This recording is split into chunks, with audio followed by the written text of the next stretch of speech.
Сәлем достар, Гүлзаттың каналына қош келдіңіздер. Енді мен бүгін ерекше түскі ас дайындайын деп тұрмын. Ол үшін бізге осындай картошка қажет. Енді үйдегі адам санына байланысты. Бұдан азырақ та жасасаңыздар болады. Енді мен мына жерде бірнеше картошканы алып, сыртын жуып алдым.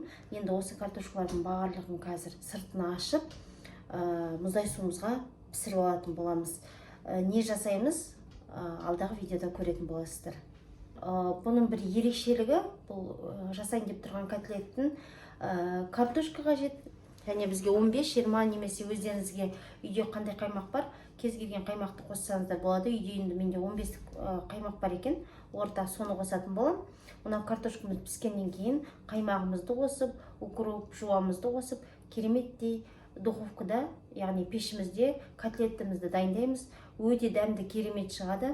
Түскі асқа болсын, кешкі асқа болсын міндетті түрде жасап көріңіздер. Отбасы мүшелеріңізге өте қатты ұнайды деген сенімдемін. Сондықтан каналға қазірден бастап тіркеліп алып, жасап көруді ұмытпаңыз. Өте жеңіл, тез дайындалады. Картошкамыз уақытты алмайды. Тез піседі суда, сондықтан судан алып, тез езіп, ары қарай жасауды бастаймыз. Міне енді жуылған картошкалардың барлығын осылай пышақпен ашып аламыз. Бір жақ жері картошканы сыртын ашымастан бұрын жуып алатын болсақ, ол әдемі қолымызда бүлінбейді біріншіден, екіншіден таза әдемі болып ашылады. Бір ғана шая салып, ары қарай тағамымызды дайындап кетуге болады. Ал егерде сыртын жумасақ, мысалы сырты қап-қара болып, қолымызға құмы жағылып, қолымызды жуу керек, картошканы бірнеше рет жуу керек, үлкен жұмыс талады. Сондықтан осылай тағамды мен үйде осылай жасаймын. Картошканың барлығын осылай ашып аламыз. Достар, мен барлық картошканы осылай ашып алдым, тазалап. Енді турап, мұздай суымызға салып пісіріп алатын боламыз. Тез піссін деп, осылай турап аламын.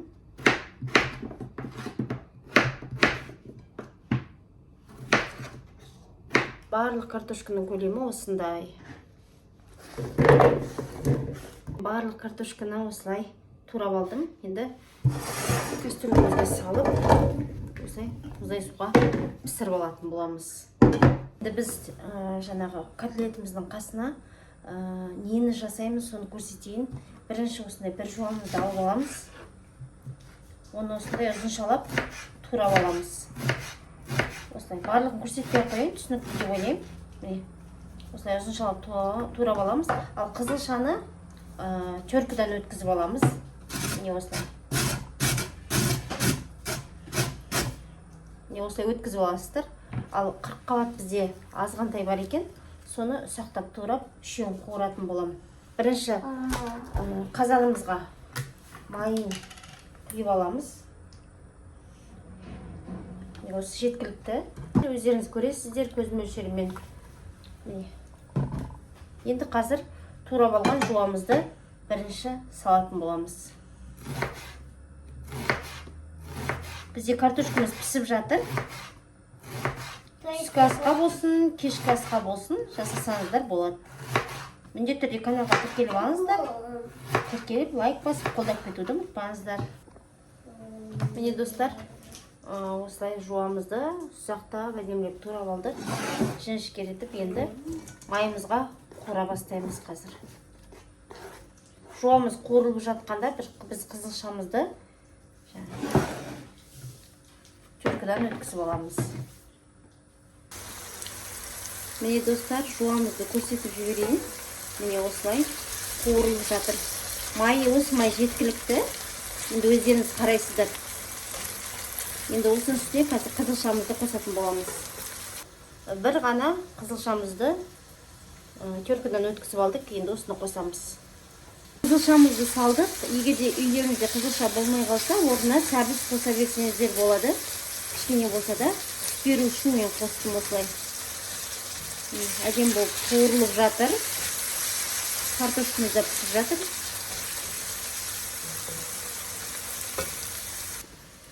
Қуырылып жатқан жуамызға осылай бір қасық толтырып тұз саламыз. Аздап қара бұрыш қосамыз. Енді бізде осындай ғана үйде аздап қабат бар екен. Енді жан-жағын алып, ортасын алмай қойын, қатты ғой. Осылай алып, осыны сақтап турап шығам. Міне осылай барлық 40 қабатымызды турап алдық. Енді қуыратын боламыз.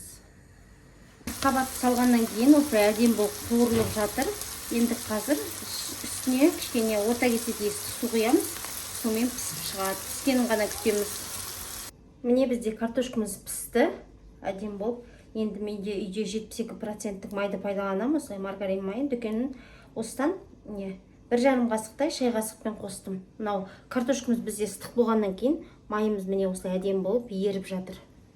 Енді қазір осыны бірінші осылай араластырып езіп алайық. Содан кейін ары қарай қалай жасайтынын көрсетемін. Енді оңай, өте қиындығы еш нәрсе жоқ. Негізі дәмді тамақты жасау үшін кішкене уақыт кетеді. Сондықтан сіздер де жасап көріңіздер. Енді кешеде мен каналыма котлеттің майға піскен түрін, етсіз түрін салған болатынмын. Бүгін енді картошкамен басқаша түрін салып жатырмын. Сондықтан каналда тез жылдан дайындалатын тағамдар өте көп. Кіріп, қарап, көріп жасасаңыздар болады. Егер де жасап жатқан жандар болатын болса, міндетті түрде жазып кетіңіздер. Менде осылай шықты деп сіздерден кері байланыс күтемін. Енді осы картошкамызға, достар, міне осылай 1 қасық тұз салам. Міне орта қасықпен қара бұрыш салам. Дәмі әдемі болсын. Майымыз еріп кетті, өздеріңіз көріп тұрғандай. Енді мана видеоның басында көрсеткен болатынмын. 15% қаймақтан осылай жарты қаймақ бар екен. Осыны қосам. Міне 1 қасық. 2 үлкен қасықпен қоссаңыздар жеткілікті, достар. Үйдің қаймағы болса, үйдікін де қоса беріңіздер. Міне енді осыны бір араластырып алам. Енді қаймақ жоқ, но енді өте қиын екен десеңіздер, енді қиын еш нәрсе жоқ. Үйдегі бар заттардан жасап жатырмын. Қаймақ жоқ десеңіздер, орнына енді құр маймен де жасасаңыздар болады, достар. Осы екеуінен аздап осылай қосатын болам. Осыны бір жуып алайын. Осылай суымызға, сосын қосып араластыратын боламыз.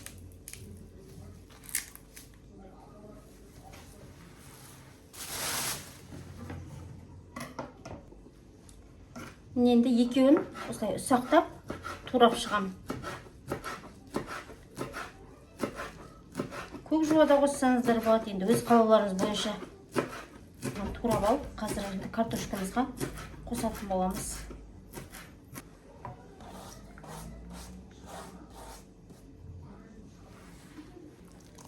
Енді осыны араластырып аламыз.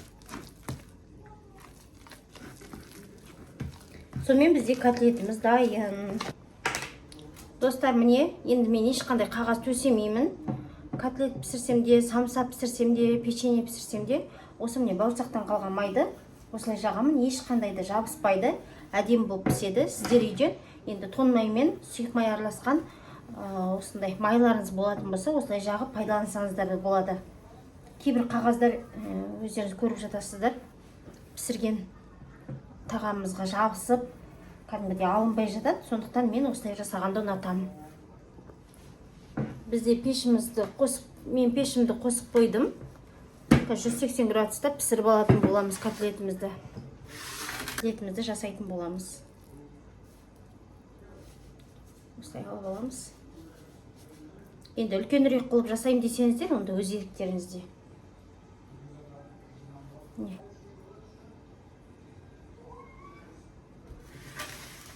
Міне, достар, осылай жасап жатырмын. Біз барлығын салып алдық. Міне, мен барлығын салып алдым. Енді жұмыртқаның сарысын бетіне жағып өтемін. Әдемі болу үшін. Міне осылай. Өздеріңізге қалай ыңғайлы енді көресіздер. Барлығын осылай салып, бетіне жұмыртқаның бір жұмыртқаның сарысын жағып өттім, жеткілікті болды. Енді осыны пешке салатын боламыз. Пешіміз бізде қызып тұр. Қызыма иісі ұнап жатыр. Мама иісі күшті екен деп, не осылай тәлікемізге жасап аламыз. Ыстық екен. Кәдімгідей. Как раз қыздарым да сабақтан келе қалды.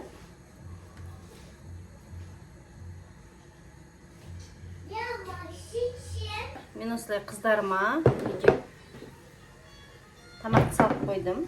Жолдасымыз екеумізге осындай дәмді бүгінгі түскі асымыз біздің дайын болды. Каналға тіркеліп алуды ұмытпаңыздар. Енді қазір дәмін сіздермен бірге көрейін. Бүгінгі менің картошкадан жасаған котлетім дайын болды.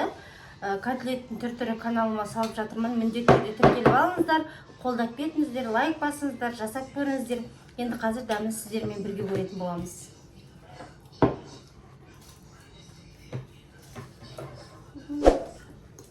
Есі деген бұрқырап тұр.